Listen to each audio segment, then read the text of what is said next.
Happy New Year. You know, in English we just have that one word, new, but in the Greek language, which is the language of the New Testament, the language that Jesus spoke, um, there's several different words for new. Let's reflect on a couple of those this morning as we're talking about a new year. The first Greek word for new is neos, and it refers to just something that's newer because it's newer in time, it's younger, it's fresher. For instance, new wine.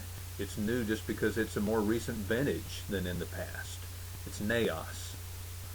But there's another word that Jesus uses when he's talking about the new covenant, and it's the word kainos. And it's the type of new in that it's qualitatively different than anything that's come before. It's not just new in time or just because it's younger. It's different. It's something that's more unfamiliar. It's interesting. It's new. It's kainos. The New Testament also uses this same word kainos when in 2 Corinthians Paul talks about in Christ now we're new creations. We're now qualitatively different than we were before. Something that's totally unfamiliar, a new creation. In Romans 6, Paul also talks about that when we've been baptized into Christ, when we've been saved, we now walk in a new life. And it's again kainos, qualitatively different life than ever before. It's that same word kainos for new that John uses in the book of Revelation when he talks about the new heaven and the new earth. And when he records that all creation joins in singing praise to God and they sing a new song.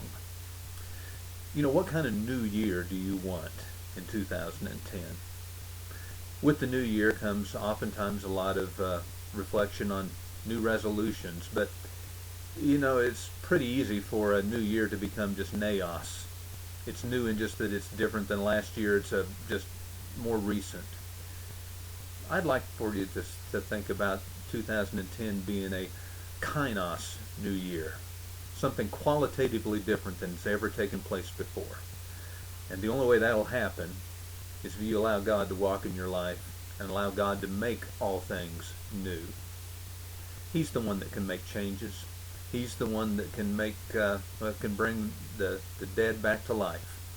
Walk with him this year and make 2010 a kainos new year. Happy New Year.